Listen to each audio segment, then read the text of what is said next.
Los jóvenes que asisten en este verano son generalmente producto de un largo proceso en el que a través de su institución pasan varios filtros, después regionalmente y por último nacionalmente. Por lo tanto, llegan lo mejor de lo mejor. Les digo yo, los niños genios del país los mandan a trabajar en un verano. Para ellos es un reconocimiento, es un premio. Para mí no tanto, pero da gusto recibirlos, porque son mis vacaciones. Fueron 5 en esta ocasión los del verano, pero generalmente por circunstancias, como en uno de los casos la inseguridad provocó que se regresara uno de ellos. Otro de ellos, como venía con sus propios recursos, estuvo una estancia más corta, sin embargo hizo un trabajo excelente, que da pie para 2 grandes líneas en su país. Él venía de Colombia y con lo que trabajó tenemos prácticamente listo para sacar un atlas del bioclima de Colombia y un atlas solar de Colombia. Entonces fue muy productivo su trabajo, el tiempo que duró aquí y el tiempo que trabajó desde allá. Nos referimos a Daniel Puccini y a Oscar, que está conectado. También tenemos a otra persona que no está aquí arriba, pero yo creo que no tardará en incorporarse. Sabía que era en estos momentos la presentación. Por lo tanto, ellos se sumaron a un proyecto muy importante para el país, como es el Centro Mexicano de Innovación en Energías del Océano. El perfil de las 2 personas que nos acompañan en el presidium es de arquitectura. Están en los últimos semestres de arquitectura y ustedes se preguntarán qué tiene que ver la participación de futuros arquitectos en un Centro Mexicano de Innovación en Energía del Océano. Se nos ha pedido participar en este centro con un tema que se llama bioclima. Y tenemos nosotros la obligación de ver varias cosas del océano con relación al clima y el bioclima de México. Y en este caso, en este programa se sumó también Colombia como país. Por lo tanto, sin más preámbulo, el tema específico con el que nos sumamos al lo del océano, al CEMIE, como se le conoce océano, fue con el tema diseño bioclimático como base para la edificación sustentable. Primeramente toca el turno a Luis Manuel Wolskin Olivas, de la Universidad Autónoma de Sinaloa, Campus Mazatlán, presentar el trabajo que desarrolló como título Impactos del océano en el bioclima de las costas de México y requerimientos de climatización. Quiero señalar que el trabajo que realizaron fue intenso, 2 meses de tiempo completo, pero otra cosa muy importante, en este programa los jóvenes me llegan con su becota y generalmente buen dineral, así es que no sufrieron por acá. Y sí aprovecharon, y vamos a ver, y al final les resumo en qué productos se tuvo su participación y qué impacto se tendrán. Por favor, Luis.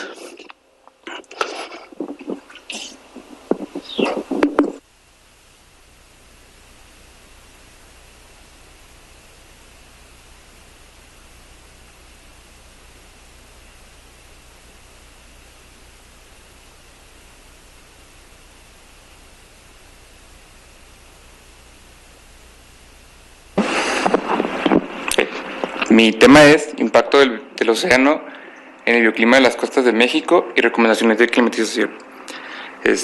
Antes de empezar quisiera mandar un saludo a mi mamá, que yo sé que me está viendo, y dice que ella no entiende nada de lo que hablo, pero igual aprecio mucho que me vea, y a mis amigos que no los mencionaré individualmente porque si me equivoco o me falta uno me van a culpar después. Ok, el objetivo e introducción de este tema es debido a que las costas siempre están relacionadas con el calor y el calor siempre está relacionado directamente con el gasto energético. Para comprobar esto, tenemos que hacer unos estudios que nos enseñen el bioclima que existe actualmente en las costas de México y con esto podremos saber si podemos diagnosticar el impacto climático y con ello generar recomendaciones que nos ayuden a reducir este gasto energético. Entonces el contenido de esta presentación consiste: número 1, en el bioclima en las costas de México. El segundo es el impacto del cambio climático en las costas de México. Y el tercero es las recomendaciones bioclimáticas de diseño arquitectónico que son dirigidas a un caso de estudio. Para desarrollar esto, primero tengo que explicar qué se hizo o cómo se puede hacer. El primer paso es generar información, recabar información, obtener información, consultar información acerca del caso de estudio. Mi caso de estudio fueron las costas de México, entonces tuve que conseguir información de estas costas. Después se hace un estudio del bioclima. Esto consiste en estudiar qué es el bioclima y a partir de esto podemos definir tres cosas. La primera es la número 1 que se encuentra en la parte de arriba, que es, después de analizar el bioclima, podemos obtener cuál es el bioclima actual.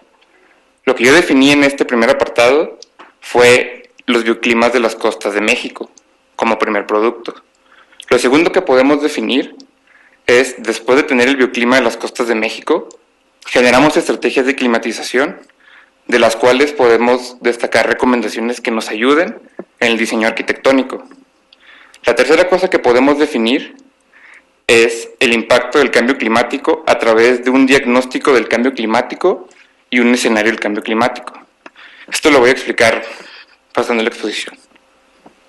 Lo primero que se tenía que hacer era conseguir información o generarla, por lo cual en este caso de estudio se consideraron 4 costas. De estas 4 costas adquirimos información retrospectiva y actual. Esta información se consiguió a través de las normas climatológicas que las provee el Servicio Meteorológico Nacional aquí en México. Esta información es esencial. De no tenerla, debemos conseguirla de algún órgano que sea fidedigno, o que la información sea confiable, o producirla nosotros mismos, siempre y cuando sea bien argumentada. Y la prospectiva se consiguió a través del software Meteonorm, el cual nos permite hacer una estimación climática en un futuro. Entonces tenemos que definir qué es el bioclima. El bioclima es es la asociación de los elementos meteorológicos, o sea, es el clima, que influyen en la sensación del bienestar fisiológico, establecido aquí por el doctor presente. Esto quiere decir que el bioclima es aquel estudio que analiza la relación entre el usuario y el entorno, cómo nos afectan las características de nuestro entorno. Por ejemplo, cuando tenemos frío, temblamos; cuando tenemos calor, sudamos. Esas son las respuestas fisionómicas que tenemos nosotros hacia el entorno, como usuarios. El bioclima puede mostrarse en muchos gráficos, y este es uno de ellos. La carta bioclimática expresa el bioclima en un prisma. Esta tabla esta que se presenta aquí es un ejemplo de junio en la ciudad de Guaymas. El prisma es el confort. Como la línea está fuera del confort, significa que en el mes de junio no hay confort en esta ciudad, lo que quiere decir que el rango está más alto. Esta tabla es graficada a partir de la humedad relativa que existe en el ambiente y la temperatura. Estas nos permiten conocer en qué situación nos encontramos, como en este ejemplo que está fuera del confort. Otra manera de expresar el confort o de verlo es a través de un diagrama de isorrequerimientos. Este diagrama puede ser generado a través del software Biosol, el cual nos permite otra manera de ver el confort. Los cuadros azules son frío, los amarillos son confort y los rojos son calor. Se decidió utilizar este diagrama para mostrar los bioclimas en las costas de México. Estos son los bioclimas presentados en la costa de México, actuales. La ya es Veracruz, que tiene un clima cálido húmedo. Este de aquí es Mazatlán, que tiene un cálido subhúmedo. El que se encuentra en la otra orilla posterior abajo es Guaymas, Sonora, que tiene un clima cálido seco, y el que se encuentra en este lado es Ensenada, Baja California, que tiene un clima templado. Como se puede apreciar rápidamente, Veracruz tiene muchísimo calor, y Ensenada tiene muchísimo frío. Aquí lo sinteticé para que fuera más apreciable. Se vuelve a reiterar, allá me equivoqué, allá es muy pocas horas de calor, por lo cual tenemos envidia Ensenada como costas, ya que tiene muchísimo más confort que las demás costas, y Veracruz tiene muchísimo calor, lo cual es un problema. Para reiterar esto, elegimos un caso de estudio, elegí Mazatlán, no tiene nada que ver que yo sea de ahí, se los juro. Lo primero que se debe hacer es presentar las temperaturas anuales que se encuentran en esta localidad. Como pueden ver, aquí las encerré en un cuadro en el cual se aprecia que mayo, junio, agosto, septiembre y octubre presentan una mancha de calor. Y aquí también se tomó un análisis de viento en el cual se muestra que los vientos dominantes vienen del noreste. Estos datos sirven para generar recomendaciones que van a servir posteriormente. Esta es la radiación solar. La radiación solar son los rayos del sol, y esta gráfica muestra la radiación solar directa. Esta radiación solar directa es la que impacta en la superficie. Existe radiación difusa y global. La global es la difusa y la directa juntas. La difusa es aquella que se pierde en el ambiente y no alcanza a llegar a la superficie. Este dato nos sirve para conocer o para generar la orientación de un edificio, el posicionamiento de ventanas y protecciones solares, etc. La gráfica solar es otro elemento que también nos ayuda a identificar la trayectoria del Sol. De aquel lado se ve la pura trayectoria del Sol, que es la línea azul. De este lado, las líneas rojas muestran por qué lado impacta el Sol. Como podemos ver aquí, el Sol impacta por el lado oeste, que es donde mayormente predomina. Y esta es la humedad relativa. La humedad relativa es la humedad que se encuentra en el ambiente, y como se puede ver ahí marcado donde se encuentra la mancha roja, la humedad sobrepasa el nivel del 80%. Esto quiere decir que sobrepasa los niveles de confort. Entonces, una vez más se presenta el bioclima que se encuentra en la ciudad de Mazatlán. Como se puede observar, el calor domina siempre todo el año de 1 a 3 de la tarde. Se los aseguro que esto es cierto. El confort se encuentra antes de estas horas. Entonces, las estrategias de climatización son una respuesta que nos puede ayudar a solucionar estas problemáticas. La problemática actual de la ciudad de Mazatlán es que se encuentra calor, hay humedad y también tiene una fuerte radiación solar. Las estrategias entonces serían responder con un enfriamiento, deshumidificar y control solar. Antes de continuar con este apartado, me gustaría mencionar que no es del todo completo, ya que mi estancia solamente fue 2 meses y es un tema muy amplio, pero intentamos mostrar algunas recomendaciones. La recomendación de ventilación habla de cómo aprovechar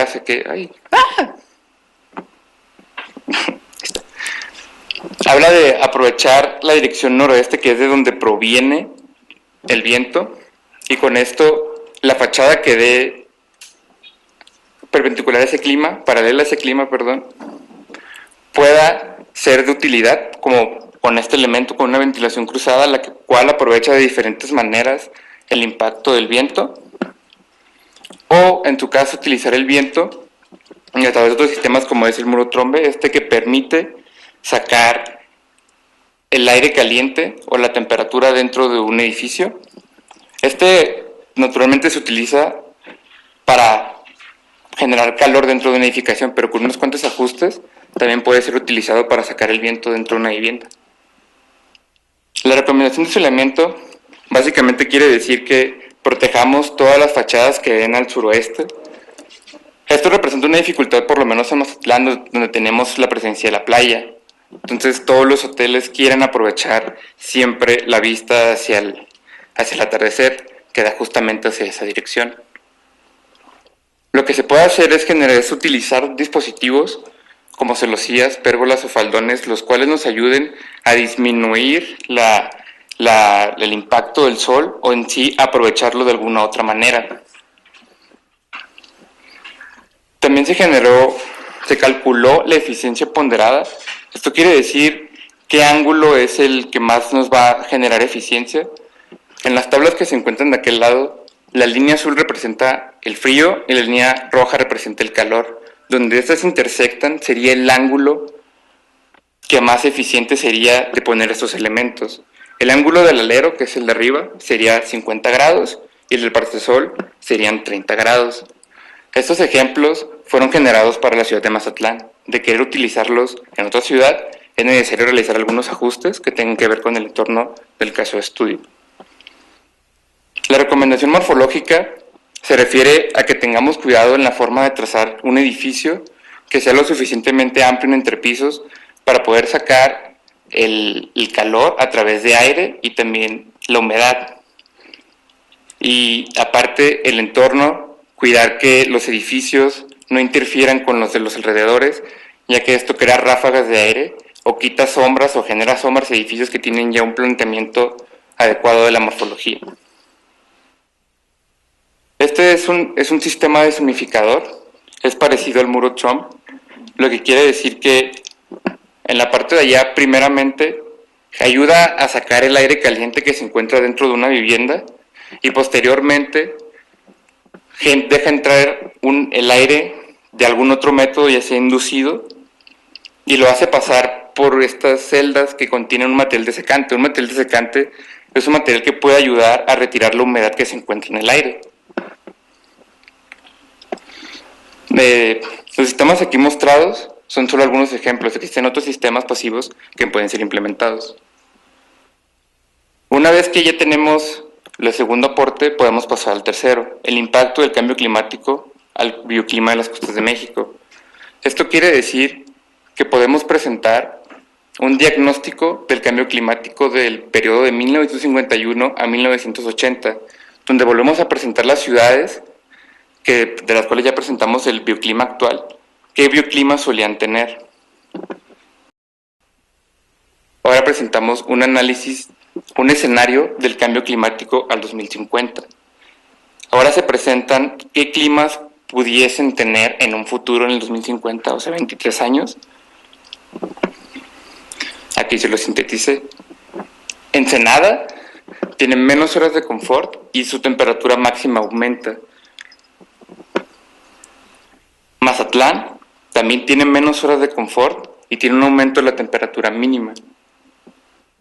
Veracruz vuelve a tener horas nulas de confort y su aumento de temperatura máxima aumenta. Y Guaymas también tiene menos horas de confort y tiene un aumento en la temperatura mínima. Esto quiere decir que el cambio climático sí se genera y está generando calor y reduciendo las horas de confort, por lo menos en las costas de México, como aquí se comprobó. Entonces, concluimos que con este estudio pudimos presentar 4 productos. El primero fue el bioclima de las costas de México. El segundo fueron estas recomendaciones de diseño arquitectónico para la ciudad de Mazatlán. El tercero se demuestra el impacto, que fue lo último, del cambio climático en los bioclimas de las costas. Además, se presentó una metodología que podía servir como una receta para alguno de los 3 productos anteriores. Esto quiere decir que se puede utilizar este sistema para analizar otro tipo de ciudades con estos requerimientos y proponer alguno de los 3 productos que se presentaron primero. Cuando comprobamos el impacto del cambio climático en los bioclimas de las costas de México, se espera que esta información pueda generar adaptaciones que reduzcan el gasto energético y con ello mitiguen las emisiones de CO2. ¿Qué quiere decir esto? Que la metodología podamos lograr la línea roja que se encuentra allá, teniendo información del futuro podamos generar adaptaciones para intentar amortiguar este impacto o anularlo lo mayor posible, que sería mitigar, y con ello proponer estrategias de climatización que sirvan ahora y en un futuro. Quisiera agradecer al doctor que nos permitió estar en este estancia. Cuando nosotros llegamos, el doctor nos platicó que no se necesita tener conocimiento, saberlo todo, sino se necesita tener creatividad para lograr las cosas, y nos mostró una frase de Albert Einstein. Gracias, doctor. Yes. Gracias, Manuel. ¿Alguna pregunta que tengan para el arquitecto en formación?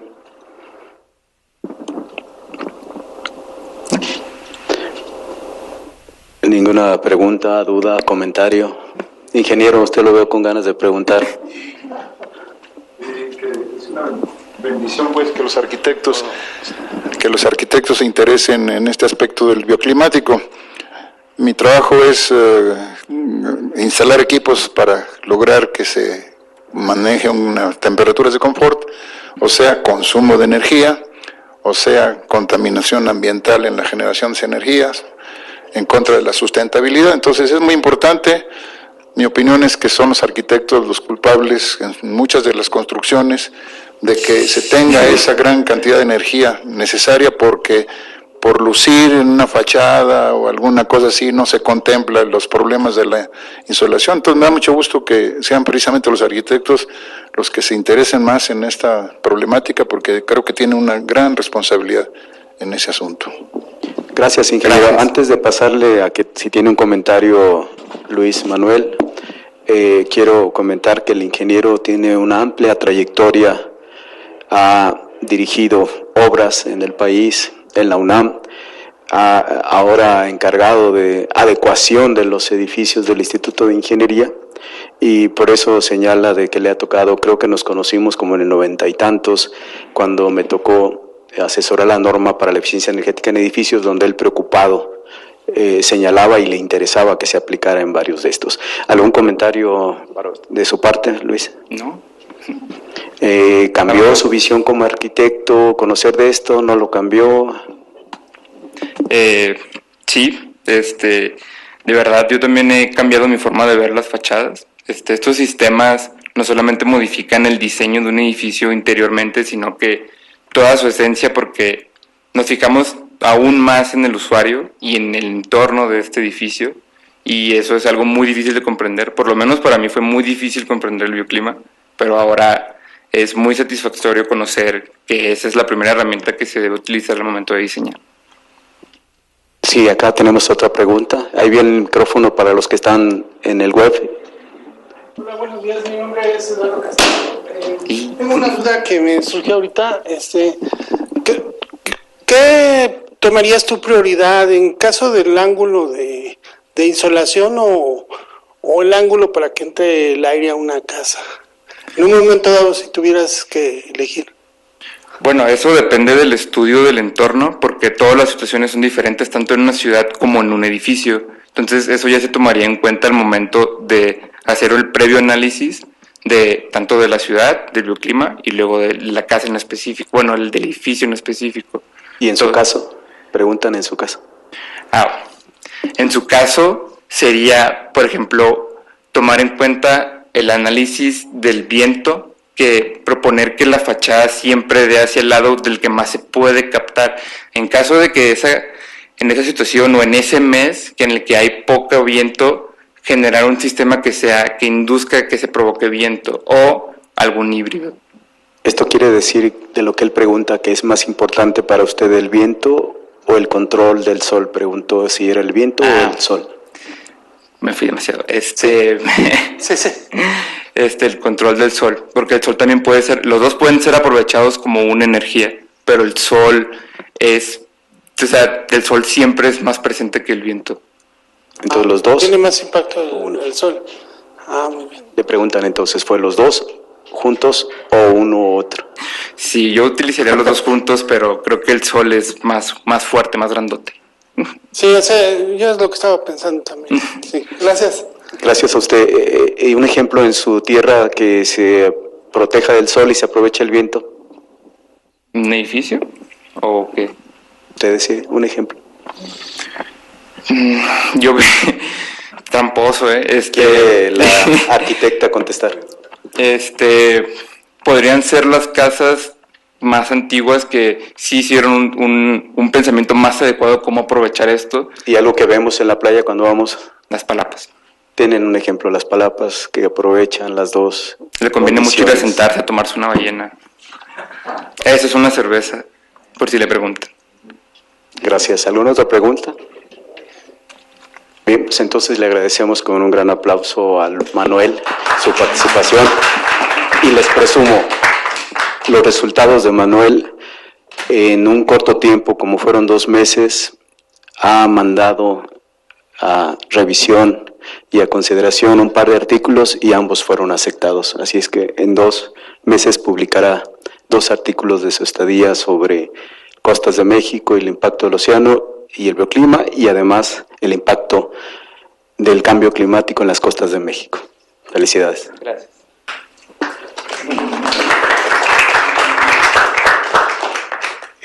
Perdón que tengo que hacer un cambio en el orden, pero no veo al otro joven que le tocaba en este momento.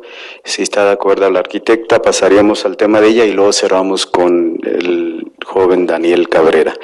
Entonces, la arquitecta prácticamente Cassandra Valenzuela García, de la Universidad Autónoma de Sinaloa, Campus Mazatlán, trabajó en un proyecto relacionado con los sistemas pasivos de climatización de uso común en edificios de la costa, caso Mazatlán, Sinaloa.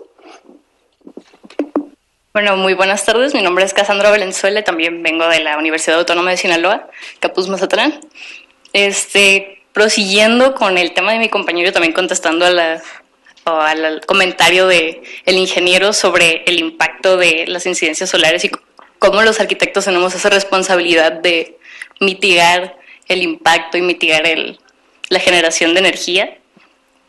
Mi tema es de sistemas pasivos de climatización de uso común en edificios de la costa, en el caso de Mazatlán, Sinaloa. Los puntos a tratar, primero es el conflicto que se tiene, por qué decidimos o por qué decidí analizar este tipo de edificios, el objetivo de la investigación y un poquito de qué es la climatización en los edificios, los tipos de climatización y en específico los sistemas pasivos de climatización. Bueno, el conflicto que se tiene principalmente en Mazatlán y en muchos otros casos de costa es el calor.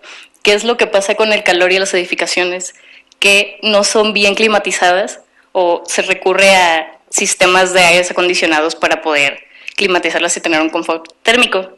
Esto genera un gasto de energía muy grande y esto genera emisiones, lo cual genera también un círculo vicioso entre las emisiones que generan contaminación, generan el cambio climático, hace más calor y se climatiza con más sistemas activos. Entonces este es el principal conflicto que se tiene. El objetivo principal es desarrollar una manera para poder identificar los sistemas pasivos que se encuentran en edificios que ya existen y sobre esto definir si el uso de estos sistemas pasivos es conveniente para el edificio en particular y la zona de estudio. Bueno, ¿y qué es la climatización en los edificios? Como ya mencionó mi compañero, son sistemas de estrategias para lograr el confort térmico dentro de una edificación. Existen varios tipos de los sistemas activos, que son los que se utilizan con electricidad y generan contaminación. Los sistemas pasivos, que aprovechan las energías naturales como el viento y el sol. Los cuasi pasivos, que solamente utilizan una pequeña cantidad de energía, y los híbridos, que son una mezcla entre activos y pasivos. Nosotros nos interesa los sistemas pasivos de climatización. Según el libro del Dr. Morillón de Bioclimática de Sistemas Pasivos, los sistemas se pueden clasificar por 3 cosas: su configuración estructural, su género y sus requerimientos. Dependiendo de los requerimientos es lo que vamos a tener que hacer en nuestro edificio. Podemos calentarlo, enfriarlo o modificarlo o desmodificarlo en su caso. Los elementos que aprovechan los sistemas pasivos son estos que podemos ver aquí. Primeramente el sol, porque una buena orientación pues hace que nuestro edificio gane o pierda calor y también influye en la iluminación dentro del diseño. La ventilación natural, como ya también mencionó mi compañero, podemos orientarlo para que gane toda la ventilación y podemos refrescarlo naturalmente o lo más que se pueda. La vegetación, que también funciona como un captador de radiación. La volumetría del edificio, que también funciona para ganar calor o perderlo dependiendo. Y sus métodos constructivos, se pueden utilizar materiales aislantes o materiales diferentes dependiendo de lo que se requiera. Los pasos a seguir que se hicieron en esta investigación fue empezando por obtener información del clima, hacer un análisis del bioclima para definir los requerimientos de esta ciudad. Después se analizó la edificación para identificar sus sistemas pasivos y después se definió de acuerdo a los requerimientos si esos usos fueron adecuados. Bueno, este es el caso de estudios de la ciudad de donde venimos, Mazatlán, Sinaloa. se las presumo un poquito. Tenemos el malecón más largo del mundo y el faro natural más alto del mundo, por si alguna vez la quieren visitar. Pues Mazatlán se localiza en Sinaloa, al noroeste del país, en la llanura costera del Pacífico, y como nos muestra el mapa del INEGI, su clima es cálido subhúmedo. ¿Qué quiere decir que es cálido subhúmedo? Pues mantiene temperaturas muy altas normalmente todo el año, como ya comentó el compañero, y su sensación térmica aumenta muchísimo por la presencia de humedad. Este es uno de los principales problemas, además de que genera daño en las edificaciones de la presencia de humedad. Y aquí es la tabla de requerimientos que ya presentó mi compañero, pues se concluye que se necesita enfriar y se necesita proteger del sol. Para el análisis de los edificios escogieron 4 alrededor de Mazatlán. Corresponden a diferentes épocas y diferentes estilos. La primera es una vivienda unifamiliar en el centro de Mazatlán, la que está hasta el sur. Después se analiza una vivienda multifamiliar en el este, y los últimos 2 son las más recientes, las construcciones más recientes, el Colegio Rex y el Colegio María Montessori. Primero tenemos vivienda unifamiliar, que es una casona de tipo neoclásico tropical. Es básicamente neoclásico solo por estar en una sola tropical, le agregan el neoclásico tropical. Y pues consiste en esta casa, que como la mayoría de las construcciones neoclásicas cuenta con un patio central y todas sus habitaciones están alrededor de este patio central. ¿Qué sistemas se encontraron aquí? Primero, el control de microclima. El control de microclima por medio del patio central. Cuenta con muchísima vegetación y debido a la orientación de este patio,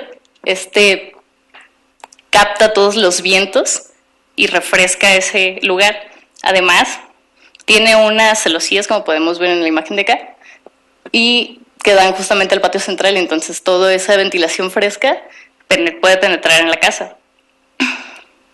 Como control solar se encontraron marquesinas y aleros que están en la fachada principal que da al suroeste. Como ya dijo mi compañero, el suroeste es la orientación con más incidencia solar. Y aquí vemos un análisis que se realizó de asoleamiento o una simulación del asoleamiento. Podemos ver que los aleros funcionan la mayor parte del año. Sin embargo, no retienen toda la radiación, por lo cual gana mucho calor de este lado de la casa. El segundo caso es el multifamiliar Infonavit El Conchi. Muchas veces tenemos la idea, y sí es cierto, de que las viviendas multifamiliares no se planean más que para poder vivir ahí sin tomar en cuenta el confort del usuario, ni siquiera en medidas, ni siquiera en absolutamente nada. Y pues por eso se eligió estudiar este caso. Este es un estado actual, una fotografía del estado actual del Infonavit Conchi, y solamente se encontraron 2 sistemas pasivos. Cabe resaltar que el primer sistema no fue algo planeado, es una adaptación que han tenido que hacer los habitantes debido a que pues toda la incidencia solar no tiene algo para protegerlos, ¿no? Entonces los habitantes empezaron a poner aleros, algunos no todos, para poder protegerse de esa incidencia. Y otro factor fue el control de microclima en este caso, también con vegetación. Pues en el sembrado de los multifamiliares se generaron muchos patios centrales, sin embargo, pues tampoco se han estado manteniendo, lo que genera que no sea tan provechoso esto. También un punto que se podría tomar en cuenta es la volumetría que genera los edificios, puesto que, como podemos ver, durante las diferentes épocas del año se generan asoleamientos en distintas partes de estos edificios. Y aquí podemos ver también en un contexto general cómo estos edificios generan sombras sobre ellos. Otro caso de estudio es el Colegio Rex, este es de los más recientes. Se edificó en el 2011 por parte del despacho EPA Arquitectos en Mazatlán. Este edificio se generó con la idea de que fuera un edificio verde, por lo tanto también tiene sistemas de captación fluvial, entre otras cosas. Sin embargo, vamos a enfocarnos en los sistemas pasivos. Uno de los sistemas que tiene es un techo ventilado. Esta escuela tiene doble techo, como podemos ver en el corte. Está la losa de las aulas normales, luego hay un espacio y una techumbre que protege completamente contra la radiación solar, y todo el calor se queda concentrado ahí arriba. Además, este techo genera aleros que protegen su fachada principal, que también está hacia el suroeste directamente, por lo cual tiene mayor incidencia solar. Y también para protegerse de esa incidencia se eligió este diseño de celosías, que a pesar de funcionar como un elemento de protección solar, también son un elemento arquitectónico, artístico. Y por último, también tiene control de microclima, pero esto por medio de agua. ¿Cómo funciona esto por medio de agua? Pues tienen una alberca en la parte posterior de su conjunto, y los vientos que vienen del noroeste inciden en esta alberca, se refrescan y después penetran en el edificio. Y ese es un poco del análisis de asolamiento, que podemos ver que los aleros sí protegen la mayor parte del año. Sin embargo, en los únicos meses son enero y diciembre, sin embargo esos meses son los menos cálidos, por lo cual no es tanto el impacto. Y por último tenemos el Colegio María Montessori. Este también es diseñado por el despacho EPA Arquitectos y se realizó el año pasado. Este es su alzado principal. Como podemos ver, también se manejaron técnicas constructivas y materiales que fueran aislantes de calor. Esto nos dice el despacho que tenían que tomar una estrategia para minimizar el impacto de calor sin perder la iluminación natural, y que los sistemas constructivos fueran poco propensos a la corrosión, como ya les comentaba, que la humedad siempre se come los materiales constructivos. Como primer sistema se encontraron pérgolas. Las pérgolas son un sistema de control solar, y en este caso se pusieron encima de su cancha deportiva, la cancha deportiva de la escuela. Después tenemos control de microclima. Esto se generó a partir de que la escuela se generó a partir de módulos hexagonales, como podemos ver en la imagen. Y estos módulos generaron patios centrales. En este caso ahí hay 3 patios centrales y tienen vegetación, lo cual controla el microclima. Otro sistema fue la pared doble. Como podemos ver aquí en esta maqueta y en las imágenes de abajo, son pórticos. El aula está encerrada en un pórtico gigante. Entonces toda la incidencia solar se queda en ese pórtico, no entra hasta las aulas. Lo cual también este pórtico genera corredores. Los corredores sirven para ganar la ventilación. Entran los vientos y precisamente este pasillo los presuriza para que puedan desplazar el calor. Y también cuenta con aberturas a nivel de alero, como podemos ver en la imagen de ella. Las ventanas altas sirven para desplazar también el calor, pues sabemos que los aires cálidos siempre tienden a subir, el viento entra y los expulsa. Aquí en el asolamiento, como ya les comenté, pues sí incide el sol demasiado, sin embargo, por todos los sistemas que hemos visto y sus dobles muros, las ganancias térmicas deberían reducirse.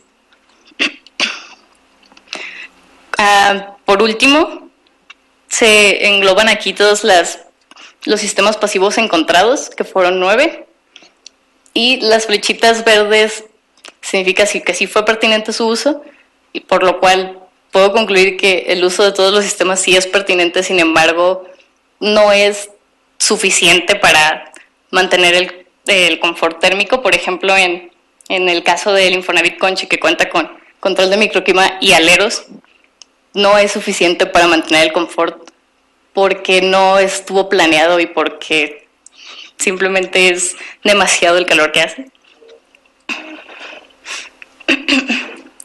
Y como conclusión, podemos decir que el uso de sistemas pasivos pues sí es muy pertinente en todos los casos de estudio, no importa cuál sea en tanto el clima de mi ciudad, Mazatlán, es pertinente su uso para reducir las ganancias o reducir el impacto al cambio climático.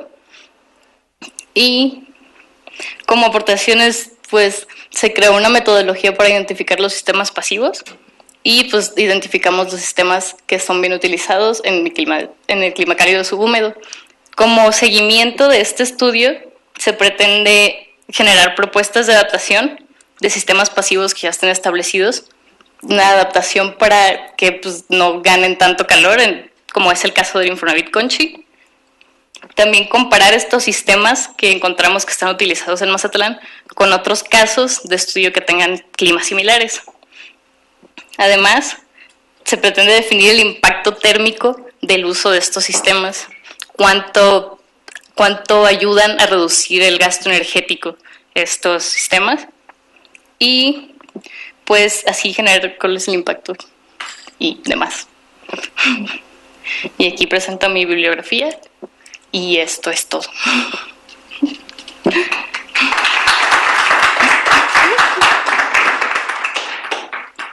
¿Alguna pregunta que tengan ustedes para la arquitecta Cassandra, por favor? Mi nombre es Humberto, licenciado Humberto, soy de Cuba y estoy enfocado en la Facultad de Ingeniería. Te llevan el micrófono. Bueno, la pregunta puede ser para cualquiera de los dos, ¿no?, que pudiera responderme. Es algo que tengo una curiosidad. ¿En qué lugares, cómo hacen para encontrar la información climatológica para realizar estos estudios que nos mostraron acá? Bueno, aquí en México está el Sistema Meteorológico Nacional y ahí es las que llaman normales climatológicas. Estas normales recuperan información de muchas estaciones climáticas alrededor del país. Hay información desde los años 40, del 40 al 80, y ahí te da todo: clima, temperatura, mínima, máxima, latitud, longitud, humedad relativa, todo. Ya, lo hacen directamente con estos institutos nacionales de acá, ¿no?, de México. Sí. Y sin problema les proporcionan los datos. Sí, está todo en internet. Ya, es decir, ¿ustedes van propiamente directo a internet o tienen que pasar a través de ellos para la información? ¿Cómo lo hacen? ¿Directamente ustedes van al internet? Sí. En algunos casos están incompletas porque hay registro de estaciones que no funcionan o se averiaron, entonces hay que generar o estimar esos datos, o sea, nomás para completar, se estiman, o sea, no son fidedignos, pero es una aproximación. Sí, claro. Uh-huh. Ya, muchas gracias. De nada.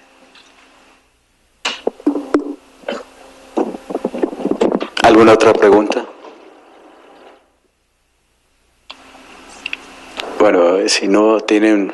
ingeniero, por favor. Sí, en el edificio ese multifamiliar se ve un frente de un color oscuro, pero me dio la sensación de que fuese una celosía. No. No lo es. Okay. Mire, por aquí.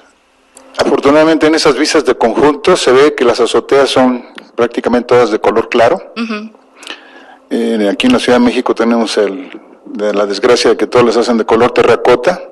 Gana más. A las 3 de la tarde no aguanta uno la mano sobre la superficie de color terracota. Y yo creo que esa es una de las partes importantes. La fachada que más insolación sufre durante el día es la azotea. Uh-huh. Y muy frecuentemente no se le da importancia a ese aspecto, ¿no? Entonces, me parece estupendo las sugerencias de que como arquitectos no olviden esos detalles de los parasoles y visiten obras que tengan esa característica. No sé si tienen por ahí algún edificio de Sinvestab.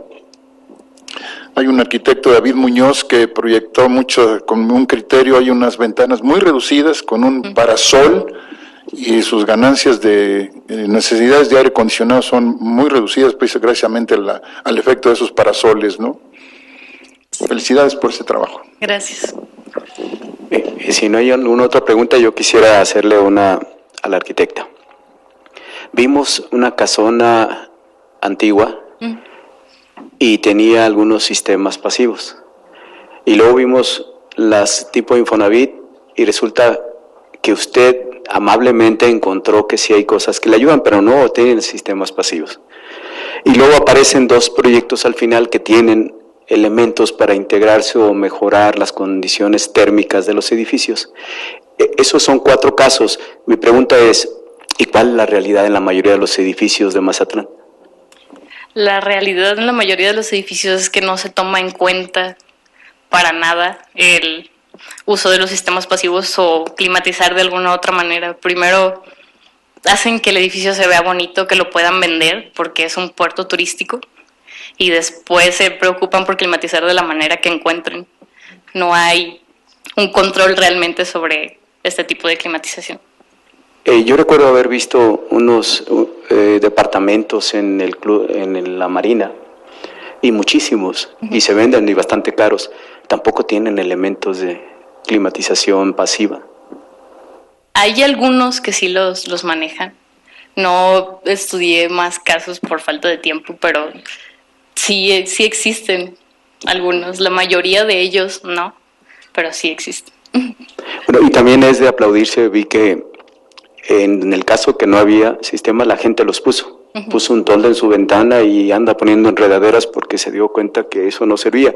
Entonces parece que la función, necesidad de la gente es la que está dando la respuesta y evidenciando que no hay una conciencia en el diseño. Bueno, también voy a presumirles, la arquitecta mandó un trabajo a publicar, se lo aceptaron en un congreso nacional y creo que es coautora o hizo otro de los trabajos de aquí del arquitecto. Entonces, felicidades y muchas gracias. Gracias.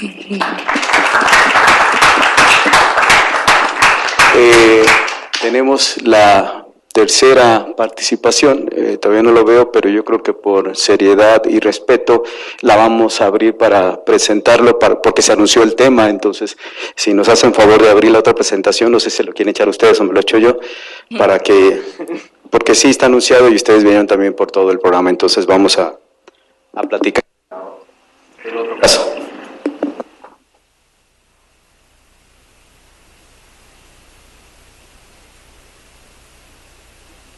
¿Se llevó el control? El otro tema tiene que ver qué impacto representa en los océanos en el consumo de energía y sobre todo la relación de ese consumo de energía con emisiones de CO2. Decían los arquitectos, uno de los problemas que se tiene en las costas mexicanas es que la mayor parte de ellas es el calor y que se resuelve él mismo poniendo aires acondicionados. Esto lleva a problemas energéticos y económicos que lo tienen que pagar los usuarios, ese aire acondicionado, o bien aguantarse el calorón, que lo que en realidad muchos hacen es salirse de la casa y ponerse debajo de un árbol con la hamaca, con una mesa para poder comer ahí afuera.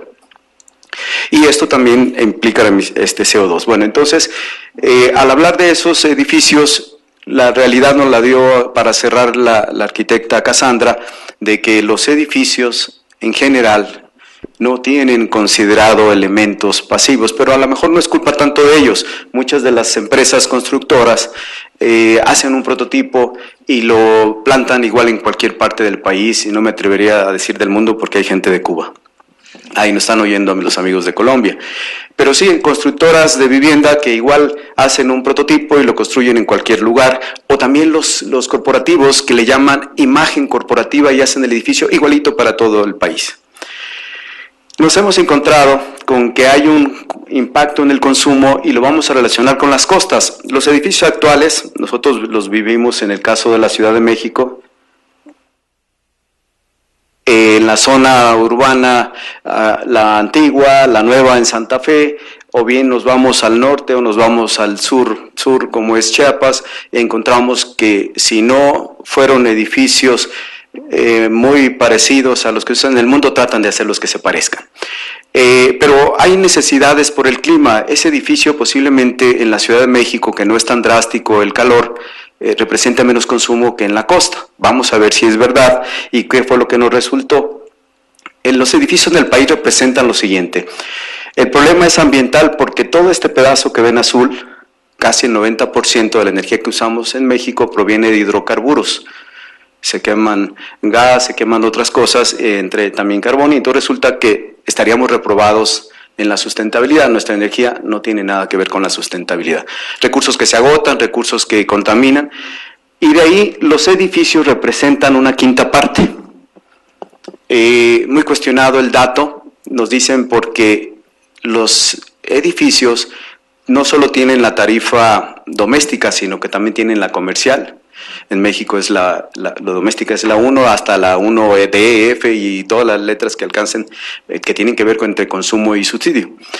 Y luego los edificios, está la DA, que es para las viviendas de los ricos, a lo mejor la del ingeniero, que sí consumen mucha energía por grandotas, la residencial. Y luego tenemos la comercial, la 2, la 3, y luego viene la de los grandes edificios, que es la horaria, la tarifa horaria, la OM, todas esas, pero que si ustedes se fijan en el balance nacional, dice que esas tarifas son de la industria, y efectivamente aplican a la industria. Entonces muchos de los edificios posiblemente estén cargados a la industria, y aparenta como que los edificios solo es el 20%, pero en el mundo anda entre 35 y 50% los edificios, un sector muy importante para nuestro caso. Entonces aquí dice que oficialmente la quinta parte, de esa quinta parte, la vivienda es el 83%. Entonces la vivienda nos interesa mucho porque todos tenemos una, algunos tendrán dos y la rentan. Pero ¿qué energía se usa en el caso de la vivienda que va a tener que ver con el uso final? Se usa la electricidad, se usa el gas y se usa la leña. La leña pues le echamos la culpa a los norteños, la carne asada. Pero muchos de nosotros no usamos leña. Sin embargo, aparenta que tenemos un buen pedazo de leña. ¿Cuál fue la metodología? Lo que se le conoce como diagnóstico energético. Posiblemente de Colombia, Argentina, Cuba, les suene raro diagnóstico, pero porque ellos le llaman auditoría energética. Pero si yo llego a una empresa y digo voy a hacer una auditoría, me cierran la puerta, lo relacionan con Hacienda. Entonces le ponemos diagnóstico, pero es lo mismo que una auditoría. Entonces hacemos una auditoría, una puede ser a través, o bien todas juntas, o una a través de la facturación. ¿Cuánto ha consumido en 1 o 2 años de energía? Y luego así ya podemos saber cuál es la demanda y cuál es el consumo de ese edificio. O también hacemos un censo de cargas y vemos cuánto tiempo lo tienen prendido, el patrón de uso. Y con eso podemos estimar también cómo se usa esa energía. Esperando que la gente haya contestado honestamente. Resulta que hay muy poco sobre patrones de uso de la energía en México. Por ahí la doctora Sheinbaum en su doctorado hizo algo y hablaba en promedio nacional. Después por allá en Mexicali sacaron otro patrón de uso y esperemos nosotros pronto tener aquí alguno de ustedes que se anime, que son buenos para trabajar esa parte del censo de uso final de la energía. Otras mediciones, hemos hecho algunas aquí en la UNAM, unas en la Facultad de Ingeniería, otras las hemos hecho nosotros. Aquí mismo han hecho eso los colegas en los edificios como el ingeniero Trillo, el ingeniero Valente, hasta en la torre de ingeniería que tienen aquí al lado, he hecho muchos, podría decir experimentos, pero no, son muy concretos, cambios tecnológicos para ahorrar, pero antes midió y saber cuál era ese impacto.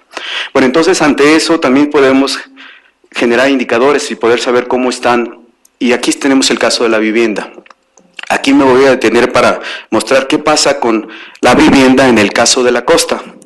Miren, si yo agarro una línea, yo veo que del otro lado está Veracruz, Jalapa y llego a la Ciudad de México, paso por Toluca y puedo bajar del otro lado a Colima, Manzanillo. Voy a hacer eso para ver el impacto de las costas. Si me voy por el lado del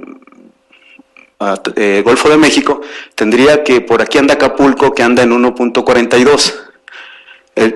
Me fui del otro lado. Vámonos entonces al Golfo de México, sería Veracruz, 1.42. Y luego nos fuimos y llegamos a Jalapa, subimos como 1500 metros y todo tiene 1 mega de consumo de energía, una vivienda promedio. Seguimos a la Ciudad de México y resulta que anda en 1.2. Posiblemente tenemos más equipamiento que ellos. Tendríamos que ver, además del patrón de uso, el equipamiento que existe en las viviendas. De ahí pasamos a Toluca y resulta que andan en 0.98. Es más fresco, está más alto. Seguimos y encontramos Colima, 1.6, y llegamos a Manzanillo, 1.6. Sí hay un impacto en la costa, relacionado con la temperatura, relacionado con la altitud, con el clima, pero tenemos entonces consumos energéticos que hay un impacto por ese clima y el clima es costero. A ese es al que nos lleva el caso del estudio. Bueno, entonces ya tenemos una idea, pero ¿cómo se usa esa energía? A lo mejor aquí está la clave. Resulta que si lo vemos por ciudad, dice que el promedio anda como en 2.4 megas por cada vivienda. Los que no son técnicos, megas son muchos watts, ¿de acuerdo? Megas, watts, entonces son muchos watts. Quedó clara la explicación de qué es megawatts, ¿verdad? Muchos watts. Y entonces tenemos que una vivienda como Oaxaca anda en menos de 1, la ciudad de Monterrey en 2, la ciudad de Mexicali casi en 5, la ciudad de México en 1.2. Aquí podemos ver, darnos cuenta, ese consumo, si lo relacionamos con el clima, lo relacionamos con la situación económica, lo relacionamos con la costa. Si yo muestro esto, van a decir en el extranjero, qué sustentables son los de Oaxaca, consumen poquita energía. Y van a decir, miren esos de Mexicali, son derrochadores, son lo peor que hay aquí en el país en cuanto a consumo de energía. Y no, resulta que el clima de Mexicali es de los 4 más calientes de la República, y en el caso de Oaxaca, pues resulta que la situación económica no tienen casas muy equipadas, entonces hay que hablar de contextos. ¿Y en qué se usa generalmente? Ahorita vemos, y luego dice que consumimos un montón de leña, por eso les echaba la culpa a los norteños con su carne asada. En Mazatlán es el zarandeado, que también es con carbón, y la leña, entonces tenemos ahí, y aquí lo podemos ver, miren, la ciudad de Oaxaca con relación a Guadalajara y con relación a Mexicali y el promedio nacional, entonces estarían reprobados, pero ojo, además de que tienen el clima más caliente, Mexicali tiene la frontera, y ahí en la frontera se venden un montón de aparatos, de 1 tonelada de aire acondicionado de 5 toneladas en 100, 300 pesos, pero es basura de Estados Unidos. Entonces, pues el equipamiento también va a tener mucho que ver. ¿En qué se usa? Tenemos 2 clasificaciones rápidas por el estudio que estamos haciendo, es un lugar cálido y un lugar templado. Vean ustedes, en el cálido tenemos una gran tajada en climatización, que es la preocupación de los arquitectos, se pusieron a trabajar cómo debe de ser ese diseño para que no tenga tanto consumo, o lograr anular ese consumo. Bueno, ya más adelante que entren a la maestría podrán manejar simuladores o hacer experimentos con algunos edificios para ver cuánto se puede lograr, o si se logró con cada una de las estrategias. Y en el caso del templado como México, resulta que la tajada mayor es iluminación. Yo no tengo aire acondicionado en la casa. A lo mejor porque soy pobre o porque no lo necesito. En la mayoría de los casos somos pobres. Digo, no lo necesitamos porque la Ciudad de México es agradable. Y entonces tenemos que también otros usos. Pero ese tiene que ver con el tema de los muchachos. El diseño bioclimático. Bueno, ¿y cuánto en gas? No, pues que hasta 128 kilos o tanto en litros. Y los edificios en general, ¿cómo andan? Resulta que andan en estos consumos las bodegas, los hoteles, las oficinas, los hospitales, las escuelas y otros. Pero lo importante es ver en qué se usa la energía, iluminación y climatización. En el caso de México, climatización, calor es con aire acondicionado, iluminación es con energía eléctrica, igual que el aire acondicionado. Y en el caso de en los edificios promedio nacional, dice que el aire acondicionado es el que más impacta y la iluminación y los motores. Si resuelvo esos 3, ya tengo ventaja. Por lo tanto, el diseño bioclimático me va a permitir bajar considerablemente ese consumo y entonces sí caminar hacia un edificio sustentable. Pero si lo vemos ya en específico por región y por uso final, aquí tenemos los hoteles y aquí tenemos el cálido seco, el cálido húmedo, el subhúmedo y el templado y un promedio nacional. ¿Por qué hay antes y después? Encontramos con los estudios que hemos realizado de diagnóstico, una parte lo hicimos cuando estábamos de funcionarios en la CONAE, hoy CONUE, Comisión Nacional por Uso Eficiente de Energía, y ahí hicimos muchísimos diagnósticos, entre ellas la doctora Escobedo, que está en la Facultad de Ingeniería, su servidor. Después en el Instituto de Ingeniería, el último proyecto que tuvo fue por el BIT y fue evaluar todo las escuelas de México y anduvimos por todo el país desde Ciudad Juárez hasta Campeche, y después también un poquito antes tuve un proyecto con el Centro Mario Molina, que lo que querían era evaluar los edificios en México para bajo impacto de carbono. Dije, primero un diagnóstico de cuánto anda en carbono y luego ya después podemos bajarle. Tendríamos la línea base.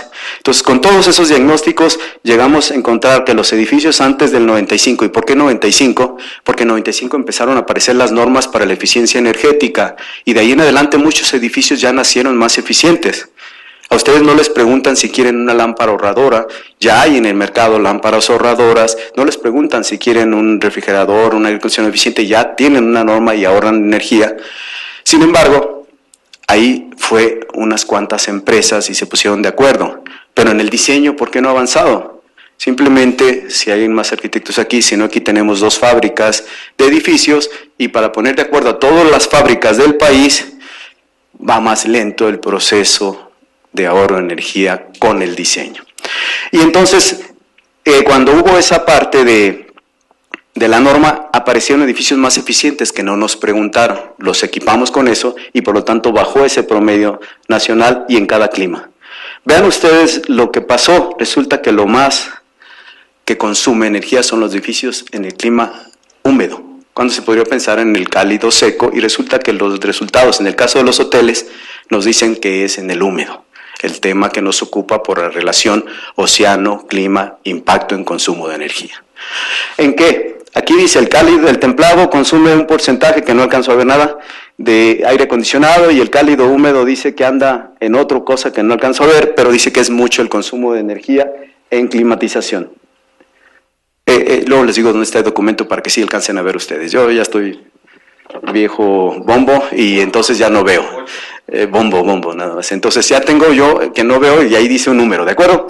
Y entonces, por cierto, déjenme platicarles, cuando hicimos esos estudios, todos mis alumnos querían ir a evaluar los edificios de Cancún, los de Cozumel, y todo el mundo había apuntado, y claro, no los llevé a todos, pero... y cuando les decía, vamos a ir a Ciudad Juárez a evaluar, no, ahí matan, me decían. No me dejó mi mamá. Pues bueno, entonces, afortunadamente los cubanos no conocen el lugar, los podemos llevar a donde sea. Está invitado, señor. Entonces, ¿qué pasó con otros edificios? Las oficinas, miren ustedes, resulta que las oficinas andan en estos consumos, pero vean cómo anda arriba de 200, mientras en la Ciudad de México anda como en 100. Sí se usa aire acondicionado en las oficinas de la Ciudad de México, sí, pero no se requiere mucho, solo que el diseño sea pésimo, como dijo el ingeniero, que yo ponga vidrios por todos lados y del clarito, delgado, que es más barato, y entonces sí, yo provoco que sea un invernadero y ahora tengo que sacarlo con aire acondicionado. Entonces después ya bajó y miren, entonces tenemos cuánto es en aire, resulta que es, no alcanzo a ver, pero iluminación, es lo que es estar joven. Entonces, en la Ciudad de México, en el templado, pues es la iluminación y luego la climatización, pero hay otros que es más la tajada relacionada con la climatización, y muy importante. Y luego nos fuimos a las escuelas. Igual, resultó que era el clima cálido húmedo el problema. Esto nos lleva a un razonamiento de que las tarifas están mal planteadas, nos cobran por temperatura, pero si relacionamos temperatura con humedad, resulta que el impacto mayor no está en el norte, donde hay la E, la F, la D, que están subsidiadas hacia los pobres del Tabasco y Campeche. Solo hay una tarifa relacionada con la temperatura. Una temperatura de 34 grados, pero como con 95, 98% de humedad, vemos cuál es el impacto. Tiene razón por ahí varios gobernadores que se han quejado de las tarifas. Efectivamente, el problema es la humedad. Esa es de las grandes conclusiones. Y luego nos fuimos a hospitales y encontramos, miren cómo andan con relación a los edificios. Claro, son edificios grandes, pero todos aquí lo hicimos por indicador, para poder ser comparativo, metros cuadrados por consumo de energía y los usos finales. Aquí aparece algo muy importante, el gas como consumo, el vapor y todo eso que se usa para lavar la ropa, las camas, toda esa cosa tan importante. Aquí tenemos el Instituto de Salud, ahí voy yo a la carrera, hasta me atendí de una vez. Restaurantes, también cómo andan, y aparece refrigeración como una gran tajada, necesitan conservar alimentos, pero ya vimos dónde principalmente es donde más impacta, pero por las condiciones climáticas, que es poco el aire, y en otros es más la cantidad. Entonces ahora sí podemos empezar a atacar los edificios. Por último, centros comerciales, tomamos la Plaza Cachanilla, tomamos esta plaza de allá de Veracruz, que está en la zona bonita, ya ni me acuerdo cómo se llama esa zona de ahí de Veracruz, donde está Mocambo y toda esa zona. Bueno, ahí en la zona bonita de Veracruz, ¿de acuerdo? Y entonces tenemos los consumos y en qué rubros están en ese caso. El gas en los edificios, este es de su tierra, de Mazatlán. Ahí también lo decimos en la evaluación. ¿Cuánto consumen en gas y qué edificios consumen gas? Que también es otro energético. Y luego lo tratamos de llevar a georreferenciación para saber si era el impacto o no de las costas. Miren, no le hagan mucho caso. Aquí sí se nota un impacto por el clima. Acá tenemos otro impacto porque es un clima agradable, pero nos faltan casos. Entonces no le crean que en los otros no hay. Aquí lo que nos hizo fue una alerta, te faltan más casos para que sea representativo. Entonces es un avance que nos alertó de que nos faltan más casos para terminar el estudio. Esa es la vivienda en el país. En el caso de los hoteles, aquí se nota que sí tuvimos casos suficientes, pero en otros ya no, está muy general, necesitamos también más casos. No hay problema en el caso de los hoteles, aquí en el Instituto de Ingeniería, en la Facultad de Ingeniería está el ingeniero Augusto Sánchez, a lo mejor su maestro, y resulta que él tiene un proyecto de CONACYT sobre hoteles. Entonces vamos a ver qué tiene y ampliamos el estudio para completar. Oficinas, aquí también, miren, sí se nota mucho, aquí hay un poco más de evidencias de que sí, cómo está el impacto en ese tipo, ya tenemos más casos ahí. La doctora Escobedo, su tesis de maestría fue sobre oficinas, y en el caso de su doctorado fue sobre edificios universitarios, o sea, las universidades. Las escuelas también, miren, aquí sí también, solo nos falta un poco más en el norte, pero sí tenemos suficientes casos, es válido ya este estudio. Hospitales, un poquito más, pero ya casi está también. Y sí, miren, ustedes vean aquí a los pobres de Culiacán, de Hermosillo, de Mexicali. Aquí nos falta algo. En realidad Tijuana no es tan drástico, ni Ensenada. Nos mostraba las costas de Ensenada y un frillazo aún en verano. Bueno, entonces, restaurantes, tenemos 3 lugares que sí hay una evidencia y otras que nos faltan casos. Pero ya se avanzó, se hizo gran parte en este verano con los alumnos y aquí participaron otros más, como uno que fue mi alumno de maestría, otro que fue mi alumno en otro verano y otro de licenciatura. Entonces ya tenemos información. Esto tiene que ver con emisiones. Las emisiones, en el caso de una vivienda solo por energía, son 0.89. ¿Qué quiere decir esto? Que imagínense su vivienda como un chacuaco, arrojando emisiones. Entonces ustedes prenden la estufa o prenden el boiler, el calentador de agua, y empiezan a mandar emisiones directas de la vivienda. Entonces, cuando ustedes oyen de que hay un problema ambiental y que hay que parar los autos, el no circula, pues espérame, las viviendas están contaminando, la industria está contaminando y solo atacas una partecita del todo. Y entonces por eso duran días y días las contingencias ambientales. Si lo relacionamos además de la energía, los desechos tratados, el agua tratada, sube a cerca de 3 toneladas. Imagínense una vivienda que está emitiendo 3 toneladas de CO2 al año. Y así podemos tener todas las viviendas. Claro que muchas de estas cosas no son directas en la casa, son posiblemente allá en Atotonil, donde está la planta de tratamiento de agua, o son por allá en donde está el tiradero de basura, donde se está reutilizando. Entonces tenemos que estos son los causantes, pero directas es un porcentaje de la vivienda. Por lo tanto, con eso avanzamos y tenemos ahora sí ya la idea de por dónde anda el impacto del océano en el consumo de energía y en las emisiones. Y deja más espacio, esperaremos otro puño de estudiantes buenísimos como los que me tocaron esta vez, o que trabajen más y no chateen tanto en el Face. No digo que ellos trabajaron muy duro y les agradezco mucho. Y si hay alguna pregunta, con todo gusto me pongo a sus órdenes. Igual en los que están en el web, el saludo y la apertura a las preguntas.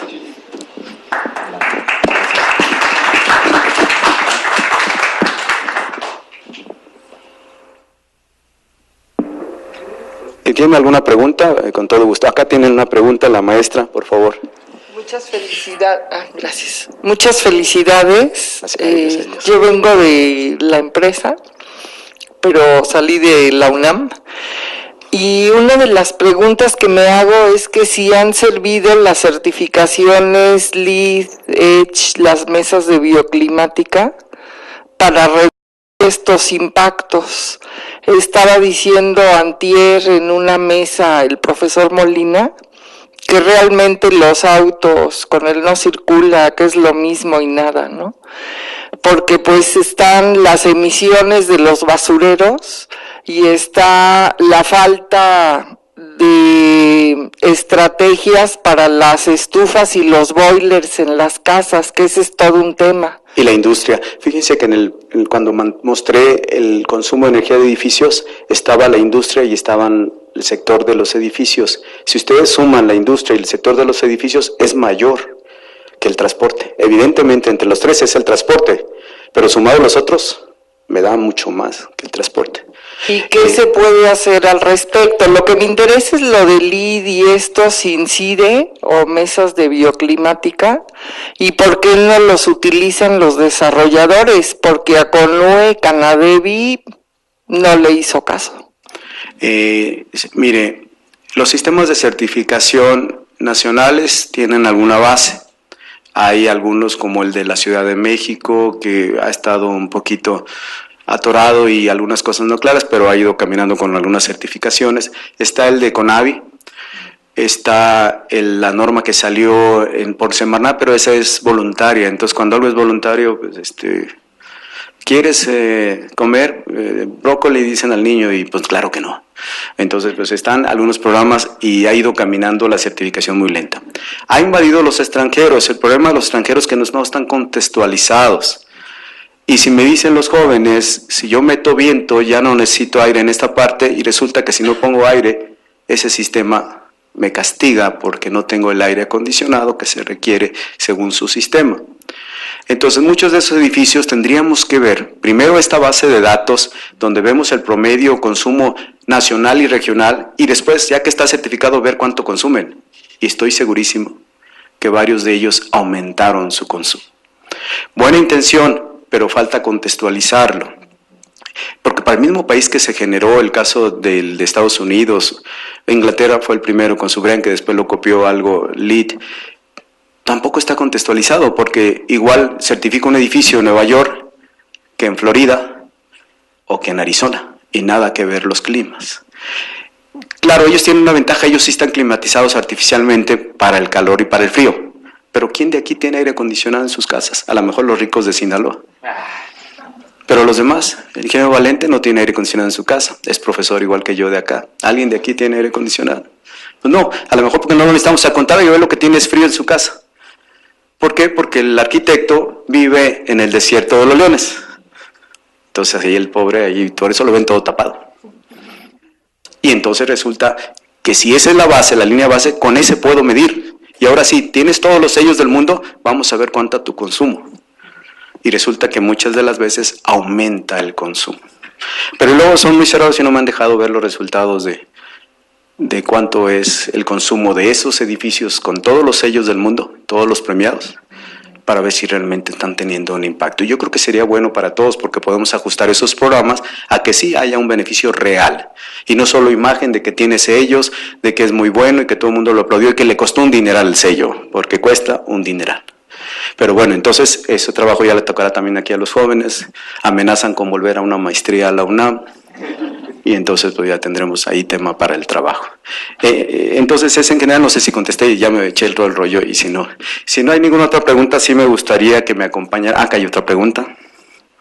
Aquí.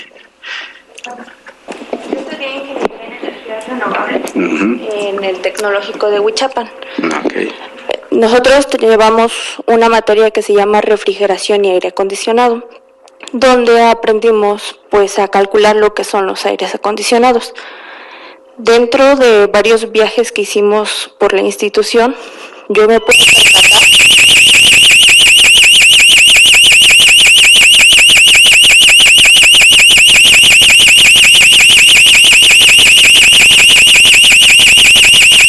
No se espanten los que están en el web, no se va a morir nadie, fue un error que se abrió la puerta de emergencia. Para que no piensen que acá su hijo ya está, corre. No es alerta sísmica ni tampoco de otra cosa. Ya fueron a apagar la alarma.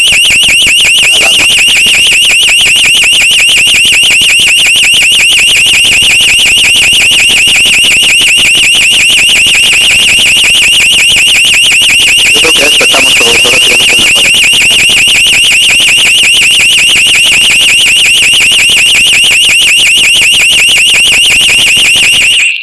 Bueno, después de que nos destrozaron los oídos, terminamos su pregunta. Bueno, yo me pude percatar que muchos de esos aires acondicionados que hay en hoteles Sí. no están bien calculados para la cantidad de personas que van a estar dentro de la habitación. Entonces, yo creo que ahí falta parte de lo que es tanto la ingeniería como la arquitectura. De acuerdo. Y bueno, yo quería saber si también eso entraba dentro de lo que son las temperaturas, por las playas, o sea, que si eso tenía... Sí, es lo que ellos le llamaron bioclima. ¿Cuáles son las condiciones de confort y qué de lo que hay en el clima me sirve y qué no? Si me sirve, le llamamos que tenemos confort. Si no me sirve, puede ser que tenga calor o que tenga frío. Ahí entran las condiciones de confort, donde sin lugar a dudas es diferente para cada lugar. Si a mí me dicen, pones tu aire acondicionado a 18 grados y estoy en Toluca, los 18 grados los tengo afuera. Si en la playa estoy a 34 y me dicen que a 18 estoy gastando mucha energía para mantener a 18 y luego me salgo y está el calorón. Entonces la gente se adapta y tiene una zona de confort, no es igual en todos lados. Si se relaciona esa zona de confort con el uso de la programación del aire acondicionado, tendría muchísimo ahorro energético. Con todo gusto le esperamos aquí, dice, para que trabaje. Otra cosa. O que la inviten a Mazatlán. Bueno, me parece bien. Este último semestre que cursamos la carrera de energías renovables, llevamos lo que fue auditoría energética. Nosotros, bueno, en mi caso, realicé una auditoría energética en una canterera, que es, pues, Hidalgo tiene muchas cantereras. Y ahí también otra parte es que pues las máquinas y toda la infraestructura afectan también mucho para que se sobrecalienten. Entonces necesitan comprar cosas para poder enfriar los motores, que puedan estar en confort. Eso, bueno, aumenta el consumo. A lo mejor en el centro no se ve mucho los consumos, pero creo que también es importante. Claro, hacerles una casita a los equipos para que sea bioclimática y no se caliente tanto. Sí. Ya tienen chamba ahí con las cantereras, dijo ella. Bueno, si no hay ninguna otra pregunta, pido si me acompañan a entregar un reconocimiento a los jóvenes. El Instituto de Ingeniería otorga un reconocimiento a Luis Manuel, resalto Manuel, por su abuelo, en honor de él, de Woskin Olivas, por su trabajo, su investigación y sus proyectos y además sus productos que obtuvo en este verano. Felicidades. Igualmente, entregamos un reconocimiento a Cassandra, que trabajó muy duro. Les presumo más, fue la que tuvo mayor calificación en la selección de la Academia de Ciencias. Es la aplicadita del grupo. Felicidades. Y el otro se lo guardaré, a lo mejor la mitad para mí y la mitad para los jóvenes que trabajó. Muchas gracias a todos por su presencia y un saludo también a los colegas y amigos del web que nos acompañaron. Saludos. ¿Quieren mandar un saludo a alguien en el web? Cuando empezamos este transcurso de este verano, teníamos 2 compañeros más. Quisiera mandarles saludos y decirles que sí se pudo. Primero a Puccini, que le mandamos saludos hasta Colombia y sabe que siempre tiene su casa en Mazatlán. Y a Oscar, que no se rinda y que vuelva, por favor. Y es que dijimos la inseguridad, lo robaron en el metro su celular y se espantó y se regresó y ya no lo dejaron venir sus papás para que no se lo robaran a él. Entonces, bueno, y además también el instituto les va a dar un regalito aquí a los jóvenes y aprovechando de que ellos hablaron del control solar, les regaló una visera para andar en Mazatlán. Y les regaló una tacita y aquí lo pueden abrir unas bolsitas para ustedes. Aquí adelante la pueden tomar. Gracias a todos y un gusto.